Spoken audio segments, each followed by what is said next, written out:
ആ അനച്ചേട്ടാ, നിങ്ങൾ മോളെ വിദ്യാഭ്യാസമുള്ളതുകൊണ്ട് കാര്യമെല്ലാം ശരിയാക്കിയിട്ടുണ്ട്. നിങ്ങൾ എത്രയും പെട്ടെന്ന് പോയിട്ട് ബാങ്കിൽ പോയിട്ട് അതിന്റെ ഒപ്പിടണം കേട്ടാ. പോകുമ്പം ആധാർ കാർഡും പാസ്ബുക്ക് എടുക്കാൻ മറക്കല്ലോ കേട്ടാ. രാമകൃഷ്ണ, ആ എന്താ കണ്ണാട്ടാ? ലോക്കൽ കമ്മിറ്റി ആയപ്പോ ഇങ്ങോട്ടൊന്നും കാണുന്നേ ഇല്ല എന്നാ.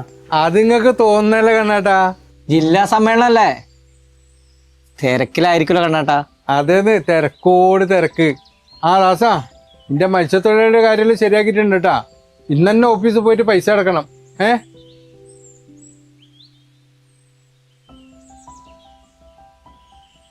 എന്റെ പെൻഷന്റെ കാര്യം എന്തായി മോനെ? എല്ലാം ഇമാസം തന്നെ കിട്ടുമേ. എല്ലാരും പെൻഷനും ഈ മാസം തന്നെ കൊടുക്കണം എന്നാണ് സർക്കാരിന്റെ തീരുമാനം.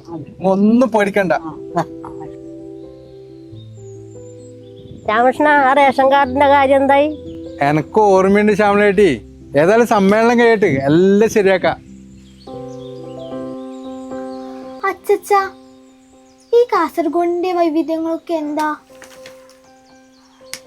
മോളെ, ഒരുപാട് വൈവിധ്യങ്ങളുള്ള ജില്ലയാണ് നമ്മുടെ കാസർഗോഡ് ജില്ല. സപ്തഭാഷകളുടെ സംഗമഭൂമിയാണ് നമ്മുടെ ജില്ല.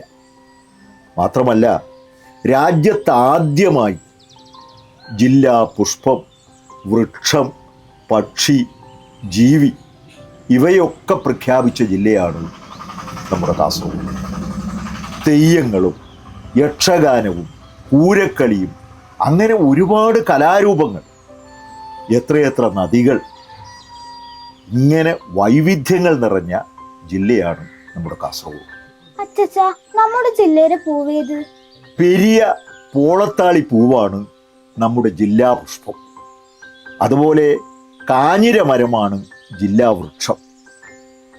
വെള്ളവയറൻ കടൽപ്പരുന്താണ് നമ്മുടെ ജില്ലാ പക്ഷി. പാലപ്പൂവൻ ആമയെ ജില്ലാ ജീവിയായും പ്രഖ്യാപിച്ചു. അച്ചച്ച, ഈ തെയ്യങ്ങളോ? ആ തെയ്യങ്ങളും വൈവിധ്യങ്ങളിൽ പെടും. ഒരുപാട് സാംസ്കാരിക വൈവിധ്യമുള്ള നാടുകൂടിയാണ് നമ്മുടെ ജില്ല. അപ്പോ ഈ തെയ്യം ദൈവമല്ലേ? ചിലര് വിളിച്ചാൽ വിളി കേൾക്കുന്ന ദൈവങ്ങളെ പോലെ തെയ്യത്തെയും ആരാധിക്കുന്നു. ഈ ദൈവങ്ങൾ പ്രത്യക്ഷപ്പെടുമോ?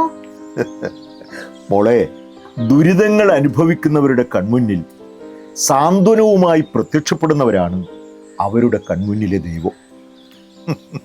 ആ മാഷേ, എന്തെന്ന് മോളുമായിട്ട്? ഞാനും കൊച്ചുമോളും ചുമ്മാ ഇവളുടെ ഓരോ സംശയങ്ങളും കുസൃതി തരങ്ങളും. ഉഷേച്ചിക്ക് എങ്ങനെയുണ്ട് മാഷേ?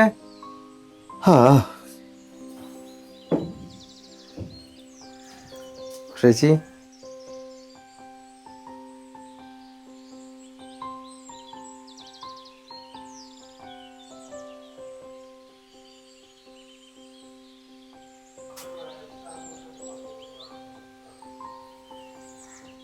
ഇവൾക്ക് 1.5 വയസ്സുള്ളപ്പോൾ ഇവരെ രണ്ടുപേരെയും എന്നെ ഏൽപ്പിച്ചു പോയതാ എൻ്റെ മോൻ. മാഷ് വിഷമിക്കണ്ട, ഞങ്ങളൊക്കെ ഇല്ലേടാ. MLA നേതൃത്വത്തിൽ ചികിത്സാ സഹായ കമ്മിറ്റി രൂപീകരിച്ചിട്ടുണ്ട്. ഞാൻ നാളെ രാവിലെ തന്നെ വരാം. നാളെ എന്നെ ഹോസ്പിറ്റലിൽ അഡ്മിറ്റ് ആക്കണം. ഓപ്പറേഷൻ എത്രയും പെട്ടെന്ന് നടത്താന്ന്. എന്നാ ഞാൻ അങ്ങോട്ട്.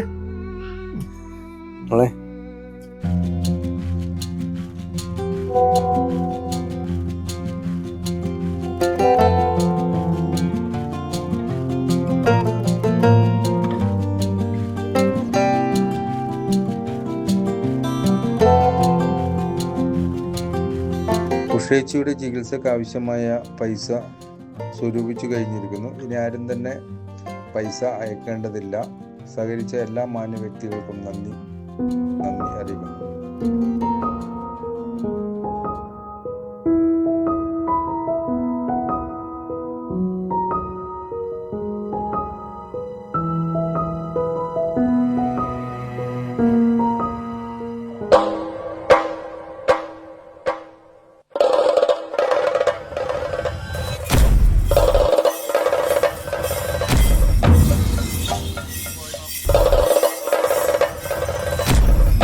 ദുരിതങ്ങൾ അനുഭവിക്കുന്നവരുടെ മുന്നിൽ സാന്ത്വനവുമായി പ്രത്യക്ഷപ്പെടുന്നവരാണ് അവരുടെ കൺമുന്നിലെ ദൈവം.